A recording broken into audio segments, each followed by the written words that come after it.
여러분 반갑습니다. 지금 우리가 구약의 모형과 그림자 그리고 모형과 그림자를 이루신 실체이신 예수님 이 부분 계속 공부해 나가고 있는데요. 우리는 반드시 그 실체에 연합해야 된다 이렇게 말씀을 드리고 있습니다. 이제 7명절의 첫 번째 오늘 유월절을 다룰 건데요. 유월절 절기와 그 실체인 예수님의 십자가 사역에 대해서 말씀을 드리도록 하겠습니다. 옛 언약에서 하나님은 이스라엘 민족에게 7절기를 주셨는데요. 이 절기는 단순한 유대인들의 명절이 아닙니다. 하나님의 구속의 역사와 예수님의 사역을 미리 보여주시는 예언적인 절기입니다. 그 첫 번째 절기가 바로 유월절이죠. 유월절의 의미와 기원에 대해서 말씀을 드리면요. 유월절은 이스라엘이 애굽에서 해방된 날을 기념하는 절기입니다. 노예에서 탈출한 그날, 죽음의 심판을 이겨낸 그날을 기념하는 절기이죠. 출애굽기 12장에서 하나님은 마지막 재앙으로 애굽의 장자들을 치셨는데 그때 어린 양의 피를 문설주와 임방에 바르라고 하셨죠. 그 피가 발라진 집, 그 집은 죽음의 심판이 넘어갔다. 유월했다. 그래서 유월절이라고 부릅니다. 여러분 모두에게도 그 실체이신 예수님의 피가 발라진다면 마지막 심판의 죽음의 사자가 여러분을 넘어갑니다. 이 부분 잘 이해를 하시기를 바랍니다. 유월절의 핵심 요소는요. 준비하는 흠없는 어린 양, 두 번째는 그 어린 양의 피, 세 번째는 피가 발린 집은 심판을 면한다는 것, 네 번째는 그 밤에 애굽에서 해방되었다는 이런 핵심 요소 4가지가 있습니다. 출애굽기 12장 13절에 보면요. 내가 피를 볼 때에 너희를 넘어간다. 이렇게 기록하고 있는데요. 재앙이 너희에게 내려 멸하지 않겠다. 이런 말씀이죠. 즉 유월절은 피로 인한 구원을 보여주는 사건입니다.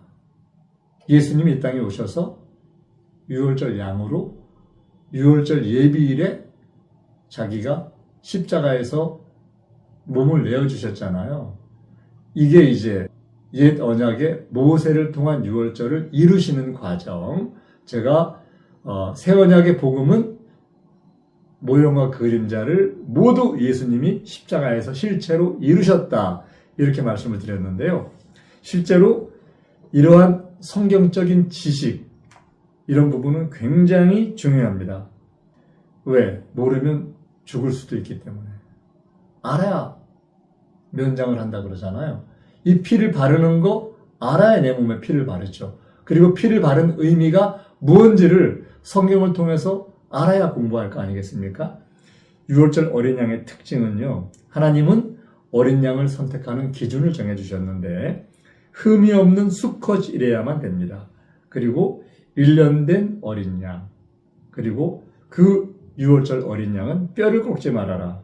그리고 그 피로 이제 구원을 받는데 원래 십자가에서 형을 받는 죄수들은 뼈를 꺾지 않습니까? 그런데 예수님은 유월절 어린 양의 실체이시기 때문에 십자가에 달리셨지만 뼈까지 꺾지 않았어요. 성경은 굉장히 주밀합니다. 얼마나 세밀하게 성경은 작은 부분이라도 선지자들의 예언을 하나님은 다 이루시는 것을 볼 수가 있습니다. 이 모든 것, 유월절 어린 양 이 부분은 장차 오실 메시아를 예표하는 그림자. 이 부분 굉장히 중요합니다. 유월절 어린 양이 예수님을 예표하잖아요. 이 예표하는 예수님이 십자가에서 이루신 그 어린 양으로서의 사명, 그 사명은 우리하고 직접적인 죽고 사는 관계가 있습니다.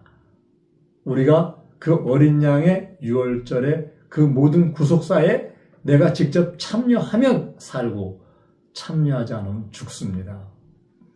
유월절 어린 양의 실체는 바로 예수님. 신약 성경은 유월절의 어린 양이 바로 예수 그리스도라고 분명히 말하고 있습니다. 고린도전서 5장 7절에 보면요. 우리의 유월절 양 곧 그리스도께서 희생이 되셨느니라. 이렇게 기록하고 있잖아요. 즉 출애굽의 어린 양은 예수님의 십자가를 미리 보여주는 예표였습니다.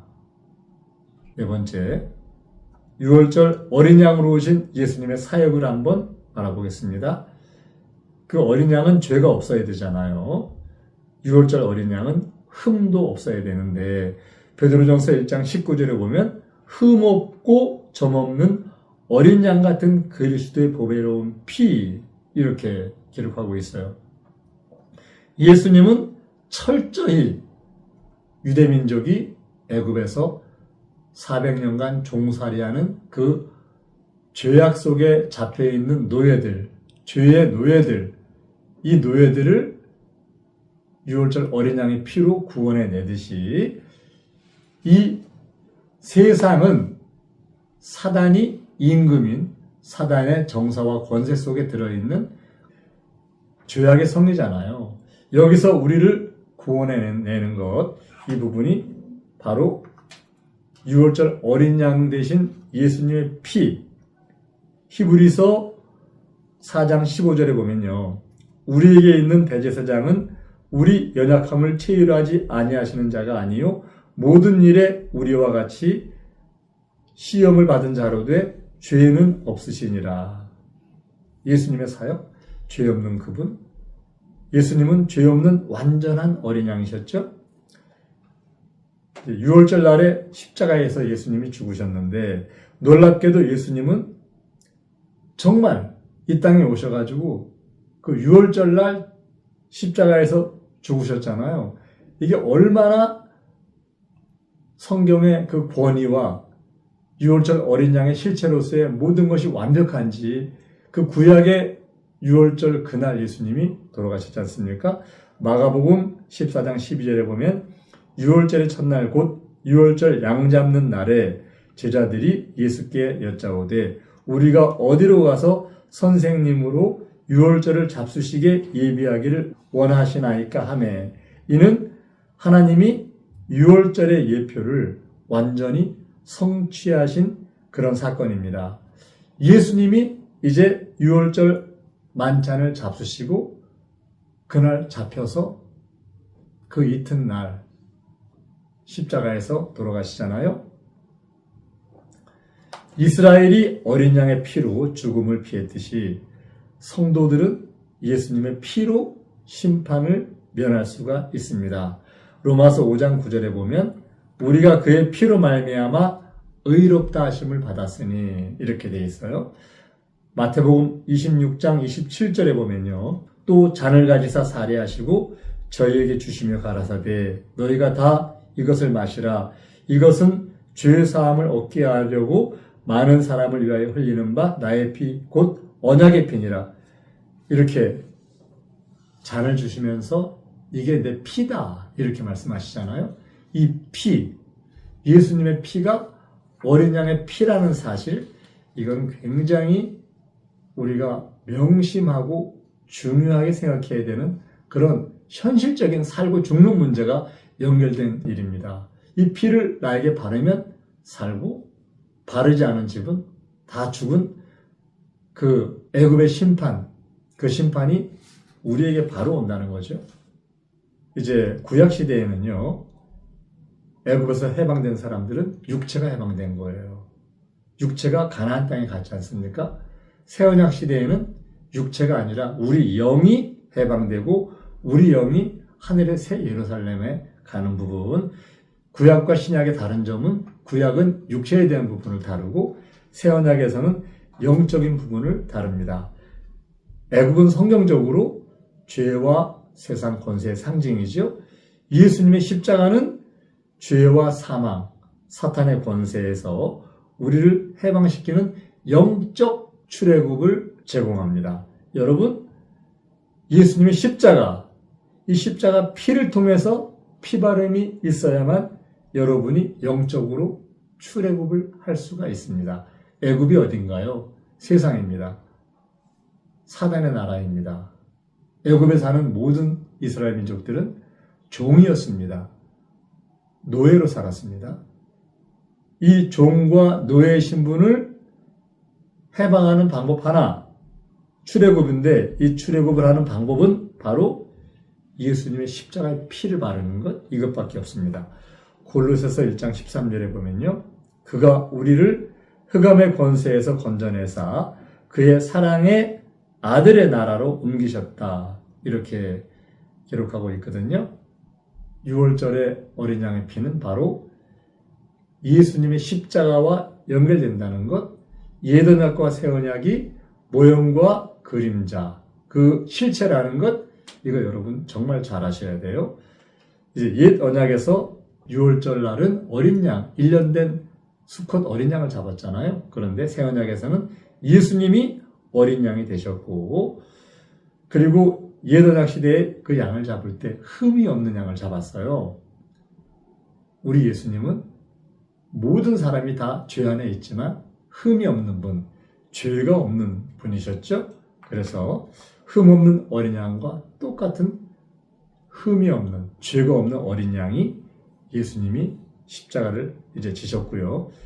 구약 시대에는 피를 문설주에 발랐잖아요. 그런데 새언약 시대에는 그 피를 우리 몸에 바릅니다. 그러면 내 몸에 피를 어떻게 바르느냐, 여러분 궁금하시지 않으세요? 성경에서 우리를 구원하는 방법이, 구속하는 방법이 요한복음에 보면요, 나와 연합되는 자, 나를 먹는 자는 산다, 이렇게 말씀하셨어요. 내 살을 먹는 자는 산다.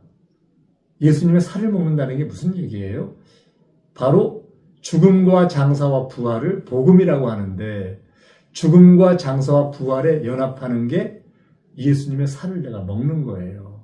죽음에 연합하는 것, 함께 십자가에 못 박히는 것, 십자가에 못 박히신 예수님과 연합하는 삶, 장사에 연합하는 것, 우리가 침례받음으로 그와 함께 장사돼서 장사에 연합하는 것, 그 장사 되신 예수님을 내 안에 모시는 것, 이게 예수님을 먹는 거예요. 그리고 부활하신 예수님을 내 안에 모셔서 내 영이 살아나는 것, 예수님의 그 부활의 영이 내 안에 들어올 때 나를 성전 삼아서 내 안에 계시는데, 이게 예수님의 영을 내 안에 모셔드리는 예수님의 몸, 영혼, 육을 우리가 먹는 거예요. 이 부분, 우리가 죄와 사망에서 해방되는 방법, 유대인들이 애굽에서 해방되는 방법이 6월절에 어린 양의 피밖에 없었다면 우리 모두도 이 길을 반드시 가야 됩니다.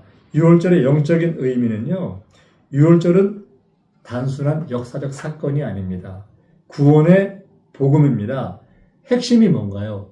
메시지가 뭔가요? 피가 있어야만 죽음, 심판을 면한다. 심판을 넘어간다. 그래서 침례 요한이 예수님을 보고 이렇게 외쳤어요. 보라! 세상 죄를 지고 가는 하나님의 어린 양이다. 왜? 예수님의 피를 바르는 모든 사람은 그의 생명이 살 수 있기 때문에 요한은 예수님을 보자마자 세상 죄를 지고 가는 하나님의 어린 양이라고 외쳤습니다. 정리하겠습니다. 6월절은 구약에서는 애굽에서의 구원의 사건이잖아요. 신약에서는 예수님의 십자가 구원을 예표하는 그런 절기입니다. 그리고 예수님은 6월절 어린 양으로 오셔서 자신의 피로 인류를 죄와 사망에서 구원하신 메시아가 되셨어요. 여러분 모두도 그 6월절 어린 양의 피를 여러분의 몸에 바르시고 죄와 사망이 여러분을 유월해가는, 넘어가는 구원에 이르시기를 예수님의 이름으로 부탁을 드립니다. 성경대로